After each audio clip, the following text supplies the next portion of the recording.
नमस्कार, AB star news देख रहे हैं आप और मैं हूं आपके साथ सोहन सिंह। इस खास पेशकश में आज हम बात करेंगे सबसे बड़े बैंक घोटाले की, बैंकों के महाघोटाले की। आपने आज तक बहुत सारे बैंक घोटालों के बारे में सुना होगा और जब जब बैंक घोटालों का जिक्र आता है तो फिर हमारे जहन में कई तस्वीरें उभरती हैं, कई नाम हमारे सामने आते हैं। विजय माल्या, मेहुल चोकसी, नीरव मोदी, ये वो नाम हैं जिनका जहन में आना स्वाभाविक भी है। इन लोगों ने बैंकों से लोन लिया, उसके बाद उस लोन को वापस नहीं किया और फिर विदेश जाकर अपना घर बसा लिया। अब भारत सरकार इन लोगों के भारत लौटने की राह देख रही है। साथ ही साथ विदेशों में इन तमाम लोगों पर केस भी चल रहा है। इनके भारत प्रत्यर्पण को लेकर तमाम कोशिशें की जा रही हैं और सवाल ये उठ रहा है कि आखिर ये लोग भारत वापस कब लौटेंगे। लेकिन आज हम आपको बताएंगे भारत के सबसे बड़े बैंक घोटाले के बारे में, जिसको लेकर अब ईडी ने कार्रवाई तेज कर दी है। तो बड़ी खबर के जरिए हम सबसे पहले आपको बता दें कि ईडी ने छापेमारी का सिलसिला शुरू कर दिया है। एबीजी शिपयार्ड घोटाले में ईडी की बड़ी कार्रवाई देखने को मिली है। ईडी ने छापेमारी की कार्रवाई शुरू कर दी है। कई शहरों में ईडी ने छापेमारी की है। मनी लॉन्ड्रिंग से जुड़े केस में मुंबई, सूरत, पुणे समेत कई शहरों में छापेमारी की कार्रवाई की गई है और जो ये कनेक्शन है इसको खंगालने की कोशिश लगातार ईडी के द्वारा की जा रही है। एबीजी शिपयार्ड पर 28 बैंकों में 22,842 करोड़ रुपए की धोखाधड़ी का आरोप है। ईडी ने सीबीआई की एफआईआर के आधार पर फरवरी में मनी लॉन्ड्रिंग का मामला दर्ज किया था, जिसके बाद अब छापेमारी का सिलसिला लगातार जारी है, लगातार तेज किया जा रहा है। एबीजी के पूर्व चेयरमैन और एमडी ऋषि कमलेश अग्रवाल और अन्य निदेशकों को इस पूरे मामले में आरोपी बनाया गया है। बड़ी खबर हम आपको बता रहे हैं, ईडी ने कार्रवाई का सिलसिला तेज कर दिया है। एबीजी शिपयार्ड घोटाला, जो भारत में बैंकिंग इतिहास का सबसे बड़ा घोटाला सामने आया है। एबीजी शिपयार्ड जो पानी के जहाज बनाने का काम करता है, इसके अलावा उन जहाजों की मरम्मत का काम एबीजी शिपयार्ड करता है। किस तरह से कंपनी की शुरुआत हुई, किस तरह से यहां पर काम किया जाता है, उसके बारे में सबसे पहले आपको ग्राफिक्स के जरिए हम बता देते हैं। 1985 में एबीजी शिपयार्ड की शुरुआत हुई थी। उसके बाद 1991 तक ये कंपनी तगड़े मुनाफे में चल रही थी। 2016 में कंपनी को करीब 55 करोड़ का घाटा हुआ था। काम इस कंपनी का जहाज बनाना और उनकी मरम्मत करना है। पानी के जहाज ये कंपनी बनाती है। 165 जहाज अभी तक ये कंपनी बना चुकी है। साथ ही साथ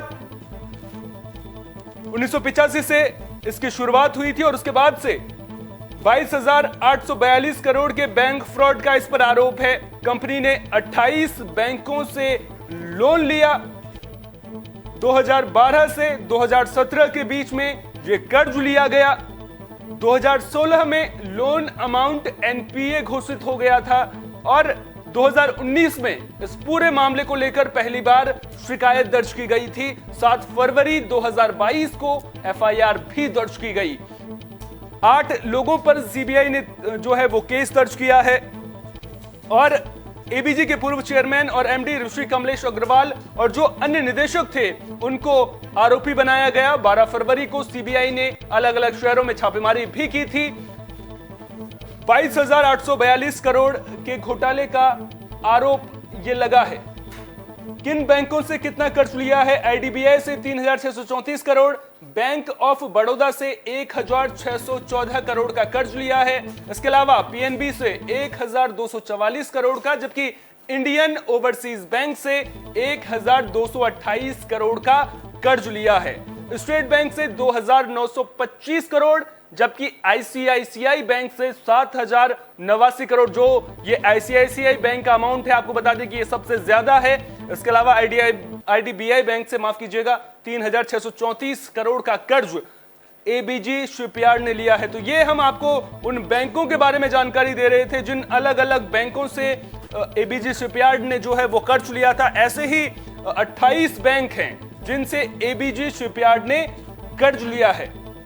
पैसों के गलत इस्तेमाल का आरोप अब लगा है। विदेश में अरबों की प्रॉपर्टी खरीदी गई है, गैरकानूनी गतिविधियों के जरिए बैंक से कर्ज में हेरफेर किया गया है। इस तरह के आरोप अब एबीजी शिपयार्ड पर लग रहे हैं। दरअसल जब बैंक से लोन लिया जाता है तो उसके लिए भी एक प्रक्रिया से गुजरना पड़ता है। बैंक को यह बताना पड़ता है कि आखिर आप जो लोन ले रहे हैं उसका इस्तेमाल आप किन मदों में करेंगे, कहीं गलत काम में तो उसका इस्तेमाल नहीं किया जाएगा या फिर कोई दूसरी वजहें तो नहीं है।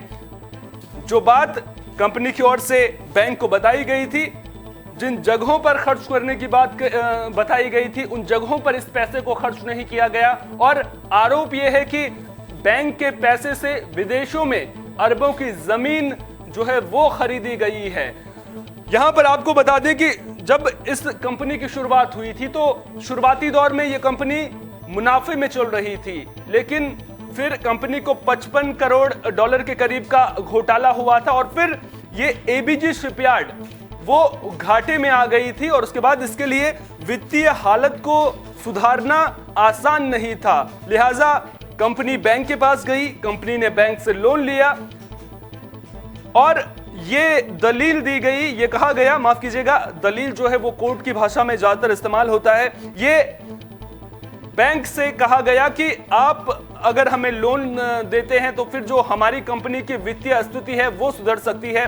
कंपनी का जो पिछला रिकॉर्ड था, लगातार कंपनी मुनाफे में भी थी, तो बैंक से पैसे लेने में कंपनी को ज्यादा परेशानी नहीं हुई। लेकिन उस पैसे का इस्तेमाल जो कंपनी की वित्तीय स्थिति को सुधारने के लिए होना था वहां पर नहीं किया गया, दूसरी जगह पर इसका इस्तेमाल किया गया। और अब मामले को लेकर के जांच तेज कर दी गई है। 28 बैंकों को चूना लगाकर 22,842 करोड़ की धोखाधड़ी का आरोप है और अब इस घोटाले ने पूरे देश को चौंका दिया है। और जो घोटाला नीरव मोदी और विजय माल्या ने मिलकर के किया था, करीब आपको बता दें कि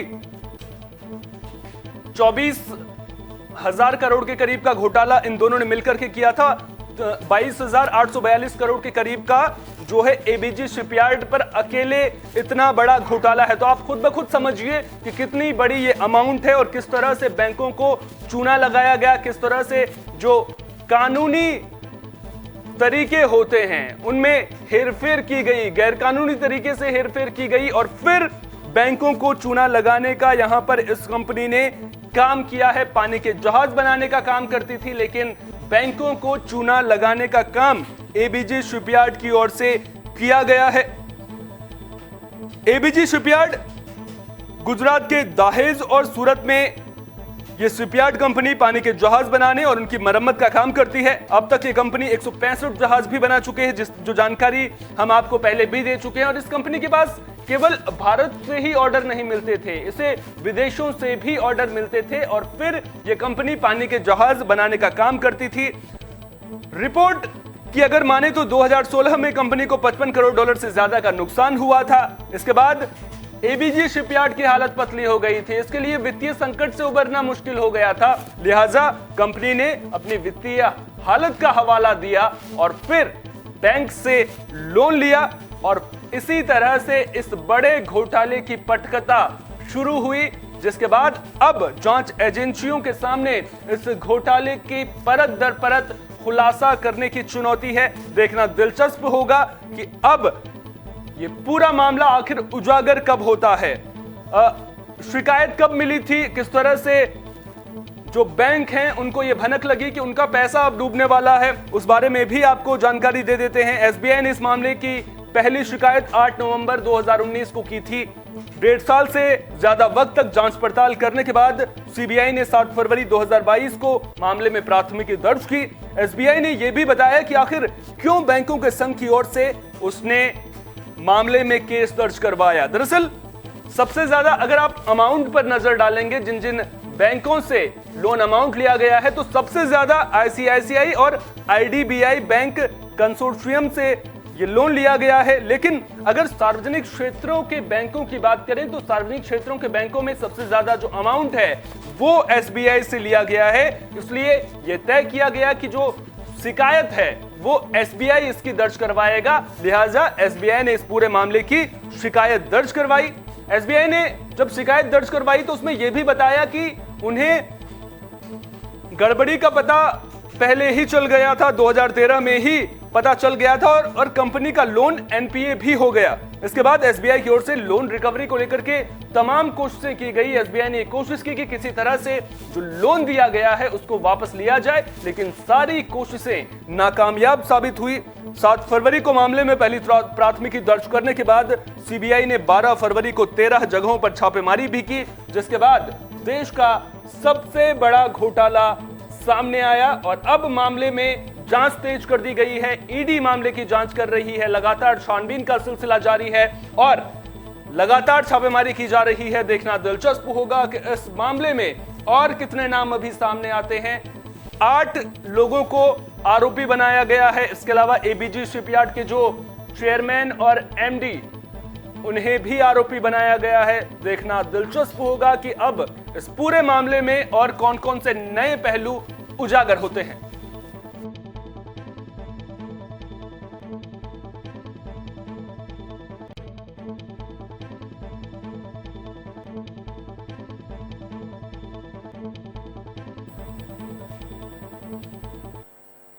बड़ी खबर में फिलहाल के लिए इतना ही। अपना बहुत बहुत ख्याल रखिए और देश और दुनिया की तमाम अहम खबरों के लिए बने रहिए एबी स्टार न्यूज के साथ, क्योंकि यहां पर खबरों का सिलसिला कभी नहीं थमता।